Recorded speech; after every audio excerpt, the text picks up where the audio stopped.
Vamos falar sobre o assunto polêmico, que é a legalidade dos mandatos coletivos. Os mandatos coletivos surgiram na Suécia no ano de 2002, no qual todos os cidadãos podiam se registrar online para debater e votar propostas legislativas. Entre 2016 e 2018, foram registradas mais de 98 candidaturas coletivas para cargos do Legislativo no Brasil. Em 2021, inflamou-se o debate sobre a prerrogativa dos mandatos coletivos e a legitimidade em termos de legislação desses grupos. Fábio, sobre esse assunto tão discutido, vamos falar e conversar agora com o advogado Anderson Pomini, que ele é especialista em direito eleitoral. Bom dia, doutor Anderson, e seja muito bem-vindo ao nosso Jornal da Rede Alesp. Bom dia, Lilian. Bom dia, Fábio. É um prazer falar com todos vocês. Prazer é nosso. Doutor Anderson, na prática, o que são esses mandatos coletivos e como eles são regulamentados aí pela lei? Olha, Fábio, inicialmente você mesmo tocou no assunto. A ideia surge na Suécia em 2002 com a criação do partido Demoex, um movimento que surge na universidade, capitaneado inicialmente por professores e apoiado por alunos. Agora, é preciso que entendamos a razão desses movimentos, né? E esses movimentos, eles surgem na Europa e, obviamente, se expandem aqui para o Brasil e outros países da América do Sul. Vejam só, esses movimentos surgem justamente pela falência da falta de administração dos partidos políticos. Ou seja, os partidos políticos, no sistema de representação atual, eles têm o monopólio das candidaturas. Não existe candidatura autônoma, por exemplo, no Brasil. Qualquer cidadão que pretenda se eleger para qualquer mandato, ele estará obrigado a filiar, a escolher um dos partidos políticos. Acontece que a falta de administração ou a falta de democracia para a gestão desses partidos políticos faz com que os cidadãos, os eleitores, se afastem ou deixem de se interessar pelas questões políticas partidárias. Então, pensando nisso, surgiu esse movimento da criação do chamado mandato popular. Acontece que o nosso sistema jurídico atual, ele é incompatível com o exercício prático de um mandato coletivo. E explico por quê.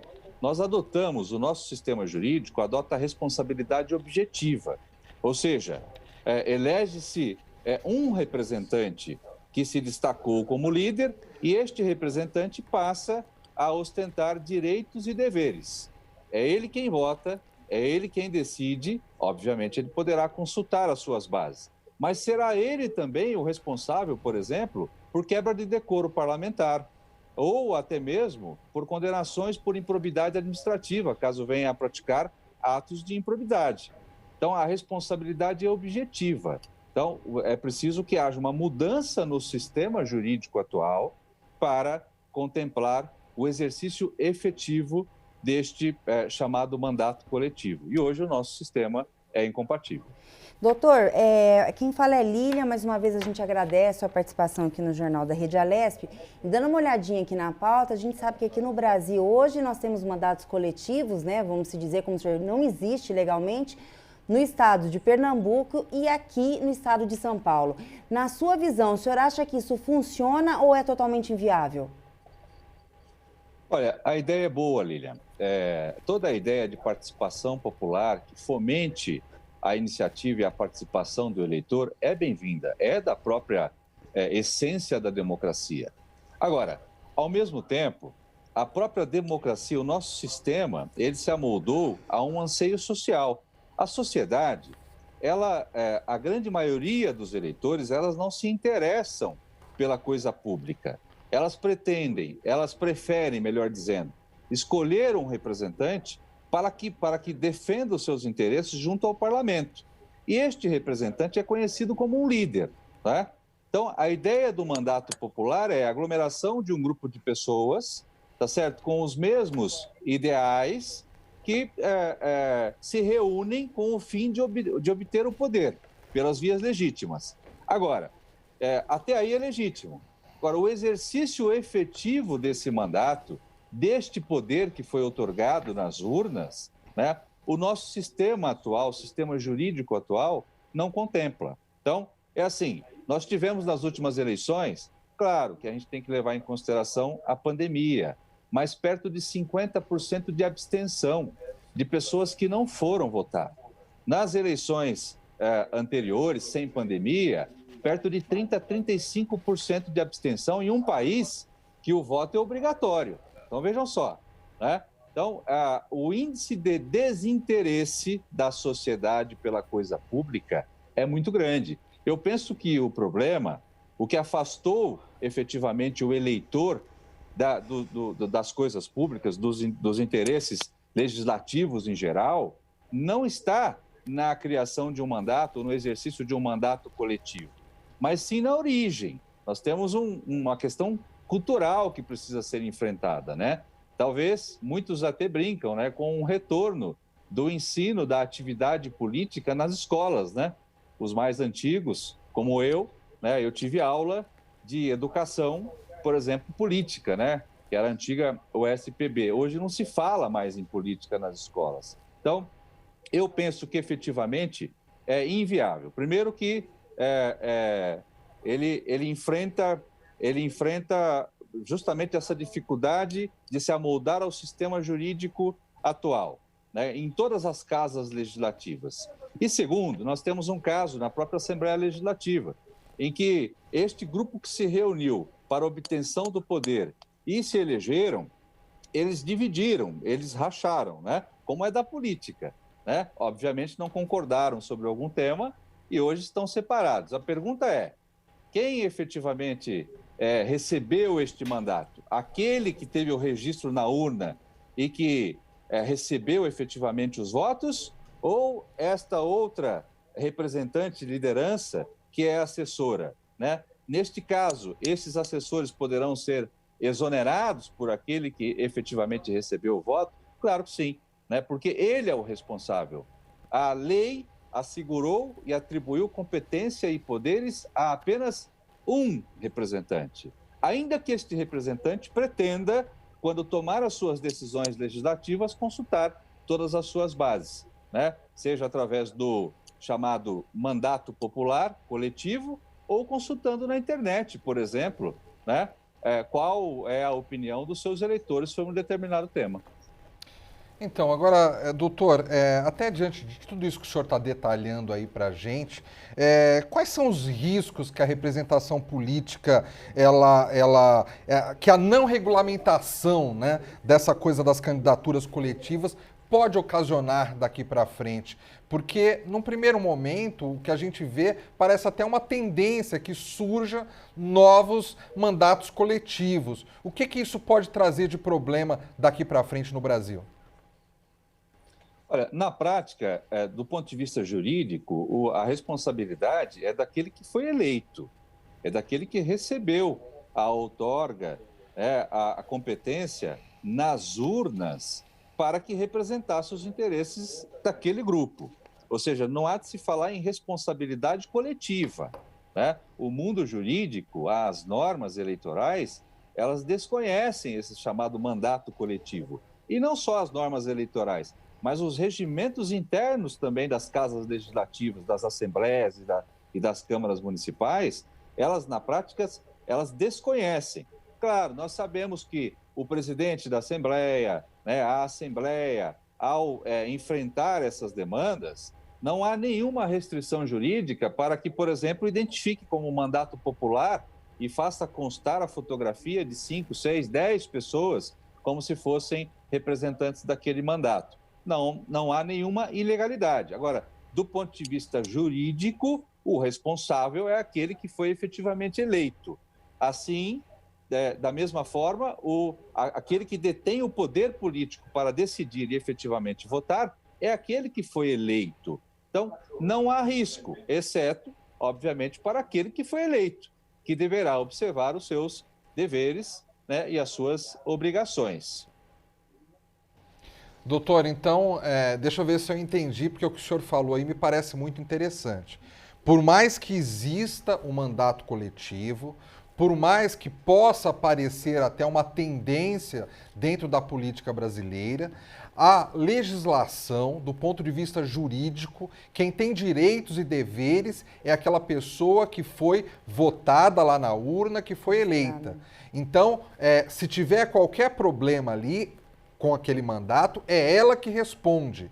Se tiver qualquer louro a ser colhido ali, é ela que colhe. Ou seja, as outras pessoas, do ponto de vista da representatividade de maneira pública, ok. Mas na legislação, as outras pessoas é como se nem existissem. É isso? Perfeito, Fábio. Até porque o nosso sistema adota a chamada responsabilidade objetiva.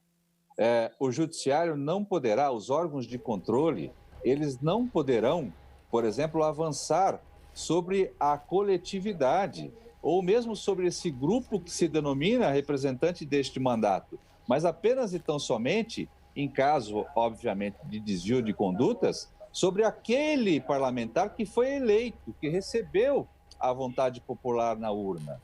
Então, vejam só, por isso que eu disse desde o início, a ideia do mandato coletivo, ela, na origem, é positiva. Por quê? Nada mais é do que a reunião de um grupo de pessoas que defendem os mesmos ideais e, obviamente, buscam o voto. Mas elas conhecem a norma desde o início, tanto é que não existe a chamada filiação coletiva, né? A filiação é individual. Esse grupo poderá escolher um único partido político. Agora, também não existe o chamado registro de candidatura coletivo, até porque a análise das condições de elegibilidade, se o cidadão tem a biografia jurídica adequada ou não, se ele se apresenta com improbidade, ou seja, se ele se apresenta com condições para pleitear um mandato, ela é individual, ela não é coletiva. Então, pelo raciocínio, por exemplo, eu poderia me reunir, claro, vou dar aqui um exemplo extremo, né, com criminosos, né, e financiado por esse sistema criminoso, eu que tenho a ficha limpa, eu poderei concorrer representando os anseios desse grupo. Então, vejam só, a responsabilidade é objetiva. O exercício do poder, dos deveres e desses direitos continuam sendo individuais. E para finalizar, Fábio, nada impede, por exemplo, que um cidadão, um líder, um deputado, um vereador que tenha sido eleito pelas vias ordinárias convencionais, sem essa história de mandato coletivo, ele aplique os princípios da coletividade no exercício do seu mandato. Ele poderá, por exemplo, antes de votar sobre um determinado projeto de lei, consultar na internet e adotar o sistema sueco. Por exemplo, olha, se eu não obtiver 70% de apoio sobre este projeto, né, eu não votarei, eu poderei me abster. Né, que essa é a ideia do mandato coletivo, consultar sempre a coletividade. Agora, me parece que afasta um pouquinho do ideário que criou o parlamento. O parlamento fomenta debate. Né? Não é possível eu transferir a responsabilidade e uma decisão de algo que foi debatido, por exemplo, por centenas de parlamentares e simplesmente consultar a vontade das ruas ou a vontade popular de alguém que simplesmente lê uma ementa e poderá emitir a sua opinião, mas sem qualquer conhecimento aprofundado sobre o tema. Então, não é tão simples assim como parece a implementação dessa ideia de mandato coletivo. O doutor, o senhor mesmo no começo da entrevista citou que tem outros países que adotaram esse sistema e deu certo. Qual que é a diferença de lá de fora com o nosso sistema aqui de dentro? Lá de fora não se adota a responsabilidade objetiva ou não é adotada a democracia como regime do país?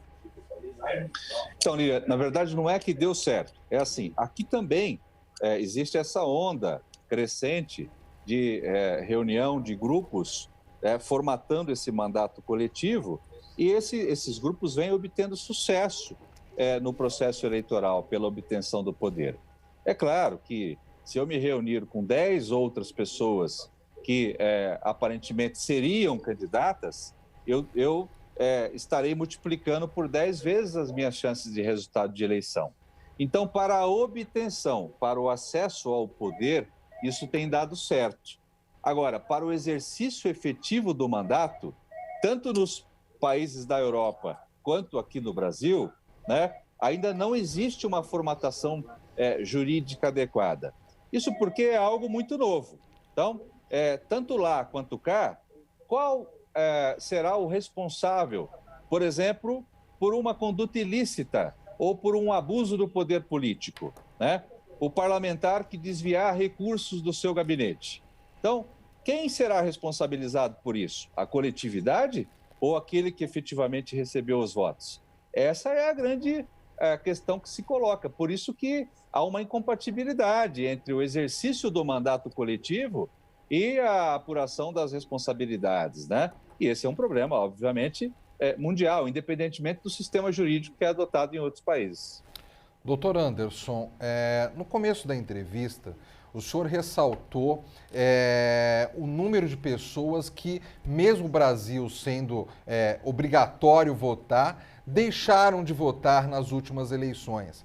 E o senhor falou que talvez esse índice está um pouco mais inflado por causa da pandemia, é claro, mas a abstenção no Brasil já era muito grande mesmo antes da pandemia. Ou seja, parece que o brasileiro não está muito interessado mais em ir lá na urna votar, isso em comparação a eleições anteriores. O senhor até falou da possibilidade de se discutir mais o ensino de política dentro das escolas, né? O senhor falou da USPB, que eu também estudei, assim como o senhor. O senhor acredita que os escândalos de corrupção dos últimos anos, que a gente vê o tempo todo na mídia, isso também tem sido fundamental para que a população fique descrente da classe política? Olha, Fábio, na minha opinião, são várias as razões que afastam o interesse do eleitor das questões da República. Uma delas, por exemplo, eu defendo o voto pelo celular, o voto digital, né? E sou muito criticado por isso. Mas veja só, e a segurança do sistema? Como que isso seria possível? Eu arrisco a dizer que nós teríamos uma abstenção muito menor se nós tivéssemos a possibilidade de votarmos pelo celular no domingo, da nossa casa, né? Mas e a segurança? Vejam só, nós transferimos valores através dos apps, dos apps, né? Valores, nós fazemos transações bancárias com total segurança. O porquê que não é possível que a Justiça Eleitoral também não implemente um sistema que tenha segurança para receber o voto do eleitor? Isso evitaria, por exemplo, a aglomeração de pessoas, isso evitaria o crime de boca de urna, né? Acontece que os coronéis, né, e os coronéis estão implementados e estão em plena atividade em todo o Brasil, né? Eles, obviamente, seriam prejudicados. Não só os coronéis, mas aqueles que têm bases consolidadas, e essas bases dependem do transporte público, dependem da movimentação do dia da eleição, por óbvio, eles não têm interesse nesse sentido. Então, primeiro, facilitar a recepção do voto do eleitor, tá? E isso poderia ser feito através de uma transição, disponibilizando as urnas eletrônicas para aqueles que não tenham acesso à internet, ok? E, ao mesmo tempo, oferecendo de forma facultativa para aqueles que tenham acesso à internet votar pelo celular. Então, isso poderia ser feito sem o menor problema. Facilitar o recebimento dos votos dos eleitores. Segundo, estimular o debate político, mas já no banco das escolas, né? Hoje não se fala mais em política, há uma proibição, inclusive, né? O MEC, o nosso Ministério da Educação, ele orienta os professores para que não comentem sobre política. E, claro, nada é por acaso, porque no passado nós abusamos, né? Muitas salas de aulas foram transformadas em comitês partidários, então fez com que houvesse a proibição.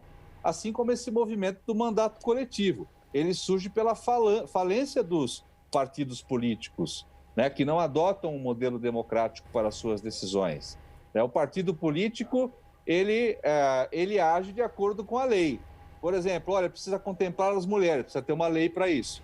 Precisa dividir os valores do fundo partidário para as mulheres. É preciso que o Supremo determine. Agora, mais recente, é preciso que se respeite a cota do candidato negro. Ou seja, o Supremo precisa se manifestar, porque não há uma iniciativa, uma proatividade dos partidos políticos que se afastaram da sociedade, né? E, por sua vez, a própria sociedade também não tem interesse porque não recebeu estímulo para isso. Então, são várias ações, Fábio, que precisam serem debatidas, em especial pelo Congresso, pela sociedade. Perfeito. Anderson Pomini, advogado especialista em direito eleitoral. Eu quero agradecer a sua presença, doutor, aqui no Jornal da Rede Alesp. Eu que agradeço, é um prazer falar com vocês, um prazer falar com todos que acompanham a Rede Alesp, e vocês estão, parabéns pelo conteúdo e por todo o trabalho que vocês vêm prestando para São Paulo e para o Brasil. Obrigado, bom dia, bom trabalho, doutor.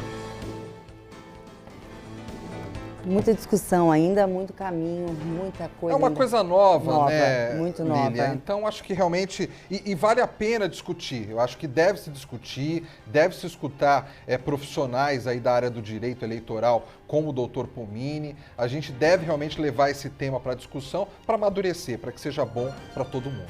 Com certeza.